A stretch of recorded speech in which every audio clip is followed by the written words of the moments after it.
Hi, welcome to the Turret of Pleasure here in the Enchanted Kingdom of Hermione. I am your host and the Lord Chamberlain of the Enchanted Kingdom Zip Gun, talking about something I don't talk about much. Records. Real vinyl records, Because normally I don't care about records. Records are a pain in the ass.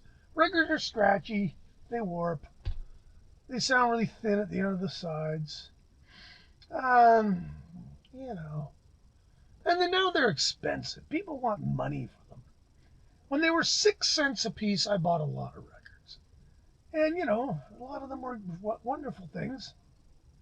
But now that people want huge money for them, I don't care. I'll buy the CDs in the thrift store for $1 and be much happier because they sound better. But every once in a while, I get a pang of vinyl nostalgia that's worthy of the worst vinyl junkie. And I got one recently. The Empress of the Enchanted Kingdom, the Lady Magdalene, went to a garage sale. Now, I've talked about garage sales before. They're usually not very useful. There's usually a reflection of one person's taste, and if your taste doesn't jive with that one person, there's usually nothing in it. If you're lucky, you get a multi-family one or whatnot. Anyway, the Empress has gotten a pretty good handle on what I like. It's taken 12 years, but she's really figured it out. And she came home with a couple of cool things and a bunch of CDs as well. Sadly, most of the CDs I already had, but we'll find a use for them. But she found me a few records, and she knows I'm not a super avid collector of records that much now. I've got millions and millions of them, I know, but I'm not looking to acquire them. However, these I was delighted to get. They were 50 cents, folks. And what these are, and I don't know if I can put them up one at a time. This one's called The Big Ball. 2-album set. Nothing on the Spy. Ooh. This one's called the 1969 Warner Reprise Record Show. Now, what these both are is part of a series, and I don't remember how many they made, but it was a goodly number, my friends. It was at least a dozen, and this was innovation of a type just not seen in the record industry. The record industry is one of the slowest to learn, pig-headed, stupid industries in the universe. It never really has a clue what it's doing. Everything it does happens kind of by accident. And in the 60s, Warner Brothers was as bad as anybody, maybe even worse. They were a terrible record label that put out crap. It was laughable. And only when a series of happy accidents happened that they were basically forced to sort of a shotgun wedding with Reprise Records, which was Frank Sinatra's label. The deal was only done because they wanted Sinatra for a movie, which nobody cares about. But lo and behold, they found themselves saddled with his money-losing record label. They were losing money. I think it was 1962 or 3. And Reprise had a guy named Mo Austin running them, and he was a quiet, unassuming chap, didn't make too many waves, just signed what he thought was good. He had great instincts. And before too long, Warner's/Reprise were signing the likes of the Kinks and Jimi Hendrix and, and by the time 1969 rolled around, they were absolutely white hot. Everything they were signing. Well, you look at this is a 69 record show.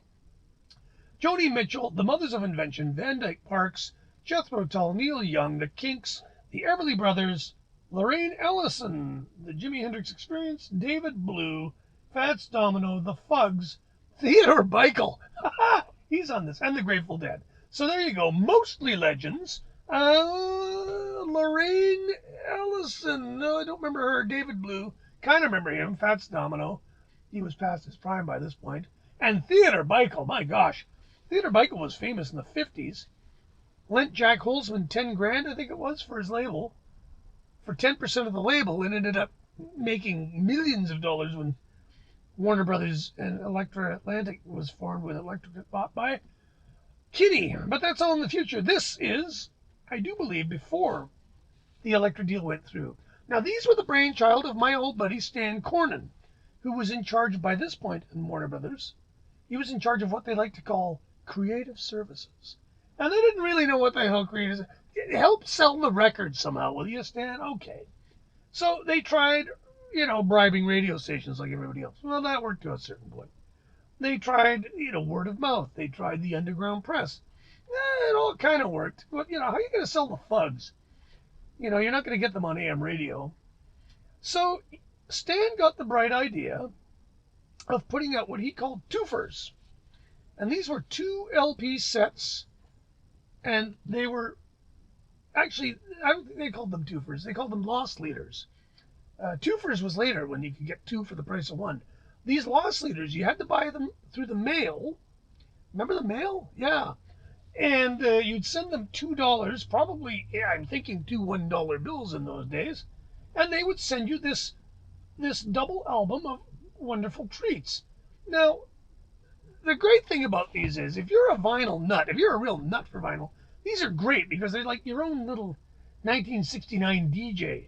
So it starts out with Cinnamon Girl by Neil Young, Doing That Rag by the Grateful Dead, abridged, which I do believe is the only place you can find that version. Jeff and Maria Muldown doing All Bowed Down, the Everly Brothers' Empty Boxes in mono, Doug Kershaw, Son of a Louisiana Man. Doug made about 8 records for these guys. David Blue, Atlanta Farewell, abridged. Arlo Guthrie, Every Hand in the Land. Blue Velvet Band, Weary Blues from Waitin' by Hank Williams. I don't know who the Blue Velvet Band is. But that's great because there they are, Cheek by Jello with the Grapes. This one is of particular interest to me, partly because it has Mephistopheles. Who are they? I don't know. Fats Domino, the Kinks. Okay, fair enough. Ella Fitzgerald. Somebody named Hamilton Camp. Okay, there's Lorraine Ellison. Okay. Louis Sheldon is on this. Sweetwater. The Pentangle. Who knew? Sweetwater. But the reason I love this is that I'm a Van Dyke Parks fan, and there is a piece on here which is music for the Ice Capades TV commercials, performed on the Moog, I do believe, by Van Dyke Parks. Now, this is not available anywhere else, this track. And, and the notes are great. I do believe these notes were written by Stan Cornyn. It doesn't say. But the first few of these, he wrote the notes. In the face of the unbelievable commercial failure of Song Cycle, Van has been keeping himself busy by composing music for commercials, rather like Buckminster Fuller tightening bolts in an aircraft factory. So yeah, this is anyway. These are great. This 50 cents these cost, which is an absolute bargain. Came with the original inner sleeves, Warner 7. Ooh, yeah. And there it is. It's a kind of a... Now, they all came with this inner sleeve. And the beautiful green Warner label. PRO 336. Yeah, these... now, these are cool because they're kind of hard to find. I've only got 3 or 4 of these, I do believe it is. Got a couple more at the studio. Thought I had these and I don't. What's on the big ball that we'll care about? I think this is 1970. Now the liner notes here are by Richard Goldstein, and it looks like it's from the March 1st, 1970 issue of Vogue. Here's, okay. This little note here looks like it's by Cornyn. This looks more folky. Jeff Maria Mulder, the Beach Boys, Eric Anderson, Norman Greenbaum, Arlo Guthrie, John Sebastian, Fifth Avenue Band, which was the rest of the Lovin' Spoonful, Savage Grace, I've never heard of, Van Morrison, the grumpiest band in music, Jethro Tull, back when they were a metal band, Neil Young doing The Loner, that's great, from his first album, interesting. They couldn't give that record away. Joni Mitchell, the Kinks, Family, Tim Buckley, Okay, there we go. I do remember this one. Yeah, side 4 on this. This is kind of cool. A little bit of a special side for the bizarre straight labels that Zappa got not one but 2 boutique labels out of these people. What were they thinking? So, of course, he put out An Evening with Wildman Fisher. That's what I would do. Ed Saunders from his Truck Stop album. The GTOs, who actually aren't very good. Captain Beefheart doing Ella Guru. If anybody got past this song, I give them a gold star. Because it was followed by more GTOs. The Mothers doing a doo-wop song. Wildman Fisher doing The Taster, which is almost unlistenable. And then Pearls Before Swine, which is unlistenable. And then finally, The Grateful Dead, just to lighten it all up at the end. Fire and Rain by James Taylor's on this. Who knew? And of course, Randy Newman's, I think, on both of these. They had a hell of a time selling Randy Newman. Anyway, these are great.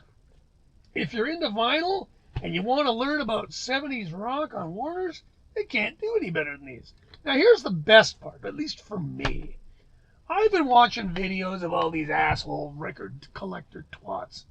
Is the vinyl renaissance over? Who fucking cares? That just means it won't be worth anything anymore. These were 50 cents a piece, and I was delighted to pay 50 cents a piece for these. I went on Discogs thinking, oh boy, I wonder what they're worth on Discogs. Well, you know what? You can buy these on Discogs for $4 each. So, and that made me happy because they're not worth anything. At least they're not worth anything to the market, if you will. If I can find the one called Troublemakers, which is the last one they did, 1980, full of things like PIL and the Pretenders and punk rock. Hey, I'd pay $20 for it if I could find it in good shape. But for the ooh, there goes the funnel. That's bad. Yeah. If I can find these, for thrift store prices, I'll buy them in a heartbeat. And probably so should you if you're a music lover, and especially if you're a vinyl nut, because there's lots to like about these things. This one, look at this one, also has the inner sleeves.